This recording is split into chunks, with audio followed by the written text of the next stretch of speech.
Good afternoon, everyone. Welcome back to Protect Your Farm Business, where we talk about agribusiness-related topics. Now that we're becoming more open with the COVID-19 pandemic, you might see me in my office next week. How exciting would that be? But I did want to keep sharing about what Congress has passed and the assistance to agricultural producers. And so I just wanted to really dive into the livestock section because I know we felt a little rushed last week when we discussed the whole program on its own, and we broke it out in all the sections. But I know we have a lot of livestock producers that have been very much impacted by COVID-19 and what it has done to supply channels. And so I just wanted to go through again what they are offering the government. So livestock, it has hogs, cattle, and sheep, and then wool is its own subsection under this act.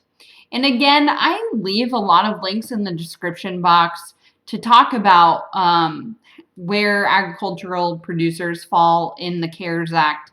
And so just wanted to say, use that as a resource. I think that all of you should visit FSA and see if you meet the eligibility requirements. There's no harm in trying.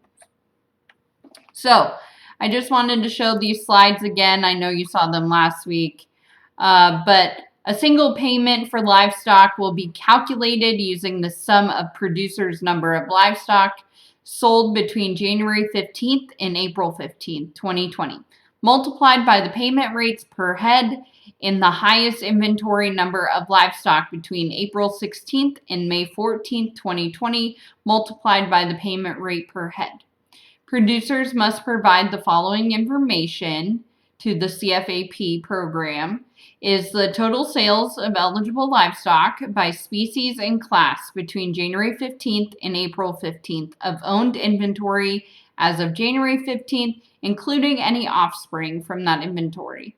And also your highest inventory of eligible livestock by species and class between April 16th, 2020 and May 14th, 2020. So just looking at that payment table again, you see the eligible livestock, feeder cattle, slaughter cattle, all other cattle. We have hogs and pigs. And then you see all sheep less than 2 years old. And so the CARES Act Part 1 payment rate is the cattle that you sold between that January 15th date and the April date. And then cattle inventory is that April date through the May date. And so I just wanted to show you guys that payment table again, just to show you what you can be expecting. So to be an eligible producer, you need to be a person or a legal entity who shares in the risk of producing a crop or livestock and who is entitled to a share in the crop or livestock available for marketing. Ineligible for payment if average of the AGI for 2016, 17, 18 tax years is more than 900,000, unless 75% of that is derived from farming, ranching, or forestry-related activities. Again, you must comply with the highly erodible land and wetland conservation regulations. So we've gone through these slides before, but I just wanted to really show you guys how to go and find this payment calculator. I know a lot of people are interested. Yeah, you gave me a payment rate, but then there's this whole thing about 80% of it. So how do I find my suggested payment or what I might be eligible for? And so I have put this in the description box, but it's also here in my slideshow. So I'm going to click on the link, and it's going to take you to www.farmers.gov/CFAP. And so as you can see, once we get onto this website, the Coronavirus Food Assistance Program, USDA is accepting applications now through August 28, 2020. And you need to apply through your local Farm Service Agency office, your local USDA Service Center. Again, I put the link to find your local office in the description box. So hopefully you're able to find that in the description box. Well, what's really great is you can download everything about the final rule, notice of funding availability, and cost-benefit analysis. Program detail specifics are broken out by all the ones that I talked about last week about the non-specialty crops, wool, livestock, dairy, and then specialty crops. And then it also talks about eligibility, and then CFAP payment limitations and structures. And so if you go down and it says how to apply. So again, producers should apply through their local FSA office. And you can find that again with the link that I have in the description box. But what's really great, and I hope to show you guys this today, is the CFAP application. But the first link that they have in that paragraph is the payment calculator. And it's available to help you through the application process. So it lets you put in input information specific to your operation to determine estimated payments and populate the application form. So Microsoft Excel is required to use this workbook. Please download the workbook by clicking the payment calculator link. So once you click on that, what should pop up is something that looks similar to this. So this is a CFAP payment calculator, and this is the form generator that you're able to actually print off and then bring to the local FSA office. And so since I wanted to make this video to help our livestock producers, as I believe that they are ones that really need the information, and a lot of them are struggling again because of those supply chain issues, which I've discussed in a previous video. So if you guys want to go and look at that previous video, that'd be great. So today I'm going to walk through kind of an example. And if anyone is watching right now, if you want, I can work through your numbers if you wanted to provide me an example. And know that it is lagged on my time, so comment when you can so that I can answer questions throughout. And so it gives you state, and I put Idaho, and I live in Twin Falls, Idaho, so I put Twin Falls because that's my county. Producer, I put my name, I put my work address, and then city, state, and zip. And so today is June 2nd, 2020, and so it auto-fills with that, with today's date. And as you can see, 100% of the estimated gross payment before reduction is zero. Your payment may not exceed $250,000, except if you are a corporation, limited liability company, or limited partnership, and 2 or 3 members each contribute 400 hours of labor and or management. Then your payment limit is $500,000 or $750,000, respectively. You will receive an initial payment of 80% of the gross payment, not to exceed 80% of the payment limit. Subsequent payments may be issued at a later date. So again, it's just reiterating that the government right now is only going to pay the 80% of the payment. And if they have money left over in the program, they will pay out the rest of that payment. And so note, any production, sales, inventory eligible for payment must be subject to price risk. Okay, so I just wanted to talk about this price risk. And so this comes into eligibility requirements. And so we actually have seen the Kansas State Ag Manager info send out about CFAP, and that's what we used to discuss last week. Well, they had a very good conversation after that where they did a lot of Q&As when it came to the program. And so one of the best things was this eligibility for CFAP, which I will be putting on the screen right now.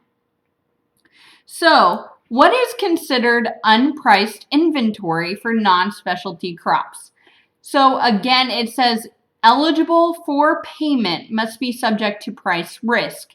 Well, you are subject to price risk if you have a basic contract, and so producers lock in a basis, leaving the future price to be set later.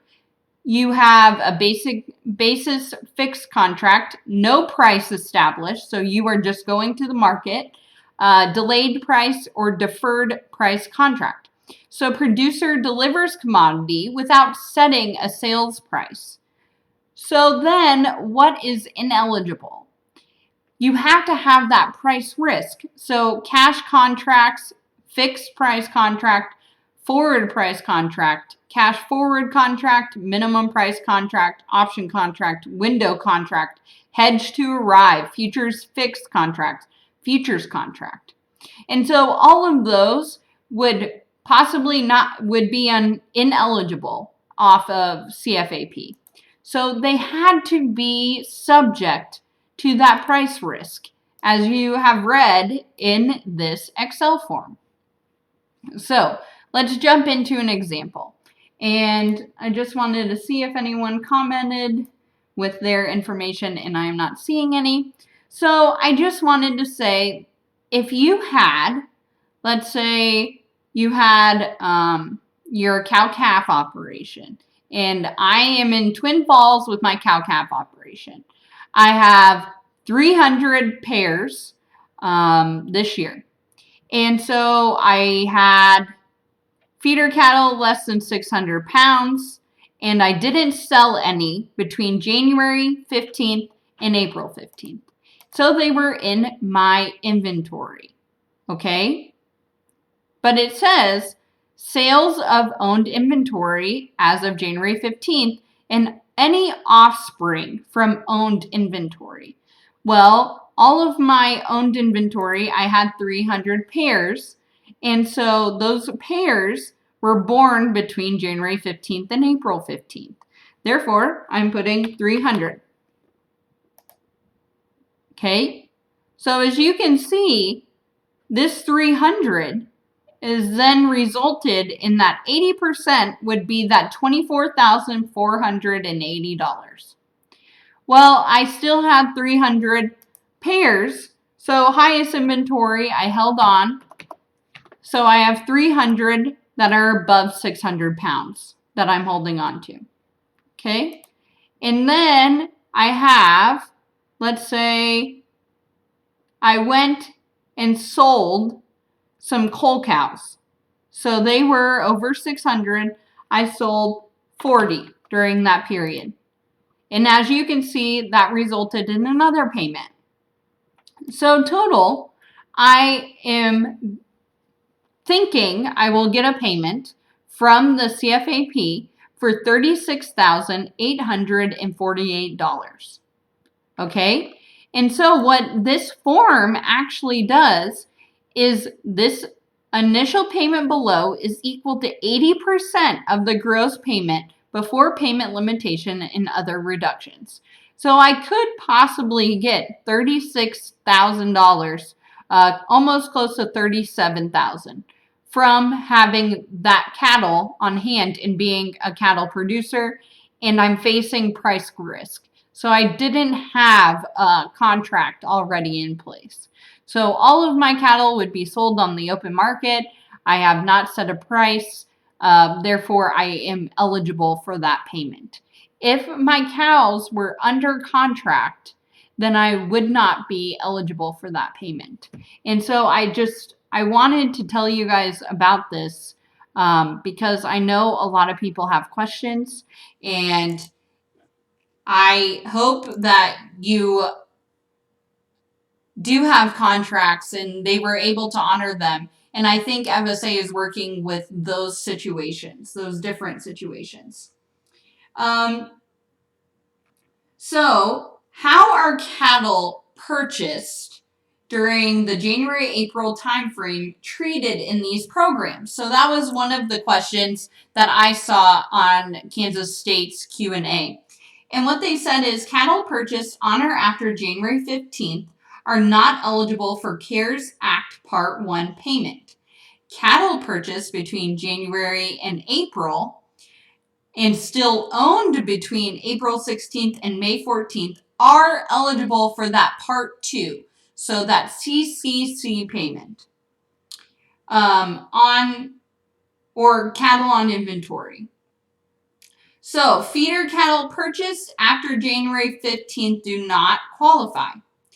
They do not qualify for CARES Act Part 1 payment, but if ownership is maintained between April 16th and May 14th, they are eligible for the CCC Part 2 payment rate for cattle on inventory. So after April 15th, do cattlemen receive payments from CARES and CCC or just CCC? So cattle would need to have been purchased before January 15th to qualify for the CARES rate payments, if sold between January 15th and April 15th.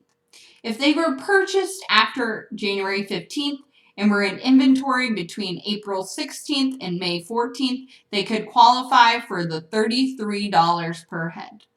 You'd want to claim the day of the highest cattle inventory between April 16th and May 14th. So if you had cull cows in between that time of April 16th and May 14th, you want the highest inventory number so that you're able to get the largest payment. So the highest inventory number. So feeder cattle on hand will get the payment even if they're still on hand today. Yes, feeder cattle on hand or inventory between April 16th and May 14th will receive the payment. So, livestock will need to actually been sold between January 15th and April 15th to qualify for the payment under the CARES Act. So nothing would be paid on animals that died, okay? So you would have actually had to sell that cow to get a payment, or sell that cattle to get a payment. So I think a lot of those questions are really great, and I hope that if you have questions, feel free to reach out to me. I know this program can be confusing, but again, I would just go to your local FSA office or call them and set up an appointment, and it's better to go in with options and a discussion and be prepared with the forms that are available on that website that's in the description. So with that, I hope you learned some stuff today. Again, I'll be back next week. We'll see what I talk about then. If you guys have questions or topics you want me to discuss, please let me know. I am here to serve you and hopefully be a resource. So with that, have a great rest of your day. I'll see you next week on Tuesday at 4 p.m. Thanks.